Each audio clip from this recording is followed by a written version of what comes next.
Career के बारे में अभी तक जो सुना था उसे भूल जाओ। कोडिंग सीख लो, MBA कर लो, इंग्लिश सीख लो, ये सब जरूरी तो है, लेकिन 2026 में कंपनी सिर्फ इन्हीं स्किल्स को टारगेट नहीं कर रही है। वो टारगेट कर रही है कि इस AI के जमाने में ह्यूमन क्या एडिशनली उनको वैल्यू दे सकता है। और इस वीडियो में मैं आपसे बात करूंगा उन रियल स्किल्स की जो आपको नेक्स्ट 2 ईयर्स में सीखनी ही है। और वीडियो के एंड में मैं आपको 12 मंथ्स का एक एक्शन प्लान दूंगा। पहली चीज, hard skills versus soft skills का डिबेट अब खत्म हो चुका है। कंपनीज अब सिर्फ इंटीग्रेटेड स्किल्स देखती हैं। एग्जाम्पल, अब साथ में कम्युनिकेशन और क्रिएटिव प्रॉब्लम सॉल्विंग स्किल्स भी चाहिए। AI के आने के बाद अब गेम पूरी तरह से बदल चुका है। कंपनीज अब पूछती हैं कि AI ये काम कर रहा है तो आप इस काम में क्या एडिशनल वैल्यू ऐड कर सकते हो। इसका मतलब है कि अब फ्यूचर प्रूफ होने की सोचो ही मत, इंस्टेंट फ्यूचर शेपिंग माइंडसेट बनाओ। मतलब बदलाव को एक्सेप्ट ही मत करो बल्कि उसको लीड करना स्टार्ट कर दो। अब बात करते हैं स्किल स्टैक की। सबसे पहले आता है प्रॉम्प्ट इंजीनियरिंग। ये सिर्फ कोडर्स के लिए नहीं है, ये हर रोल में काम आएगा, चाहे आप किसी भी फील्ड में जॉब करते हैं। अगर आप मार्केटिंग टीम में काम करते हैं और आपको एक ऐड चाहिए तो वो आप चैट GPT के थ्रू निकाल सकते हैं, लेकिन उसके लिए बैलेंस प्रॉम्प्ट कैसे लिखना है वो सब प्रॉम्प्ट इंजीनियरिंग के थ्रू ही समझ में आएगा। दूसरा है डेटा लिटरेसी। अब सिर्फ एक्सेल शीट पे डेटा देखना ही नहीं है, बल्कि डेटा को विजुअलाइज करके उसके बेस पे एक्शन लेना है। एग्जाम्पल, अगर आप मार्केटिंग में तो आप डेटा के बेस पे डिसाइड कर सकते हो कि कौन सा प्रोडक्ट बूम पे जा रहा है और कौन सा प्रोडक्ट है जिसको हमें बंद करना है। और तीसरा है AI इनहेंस्ड क्रिएटिविटी। AI आपको आइडियाज दे सकता है, लेकिन उसको असली टेस्ट और एम्पैथी सिर्फ ह्यूमन ही दे सकता है। Example, designer plus AI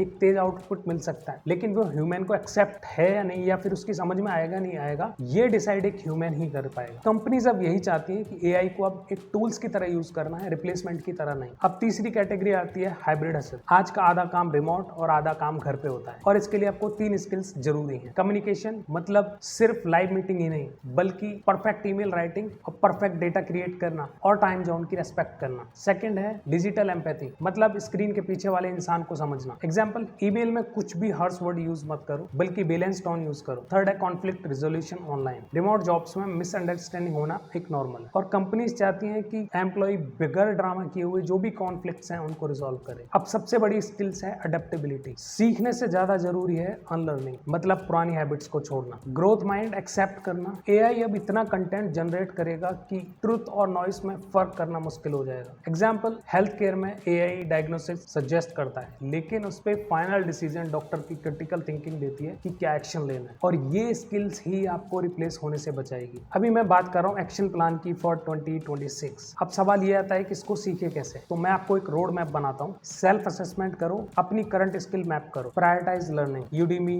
LinkedIn, YouTube, mentorship. सिर्फ सर्टिफिकेट ही कलेक्ट मत करो, बल्कि प्रैक्टिस भी करो। First 3 months AI tool plus prompt engineering, next 6 month communication and data literacy, last 6 month leadership and adaptability drills. अब डिग्री से कैरियर सिक्योर नहीं होगा, फ्यूचर में वही जीतेगा जो AI को टूल्स बनाएगा और खुद को कंटिन्यूअस रीइन्वेंट करेगा। तो सवाल ये नहीं है कि कौन सी स्किल्स फ्यूचर प्रूफ है, सवाल ये है कि आप फ्यूचर को शेप करने के लिए कौन सी स्किल सीख रहे हैं। अगर ये वीडियो आपको वैल्यूएबल लगी तो आप कमेंट्स में मेंशन करो कि आप किस स्किल्स पे काम कर रहे हो टू बी फ्यूचर प्रूफ। अगर इस वीडियो का कंटेंट अच्छा लगा है तो please like, share and subscribe. Thank you.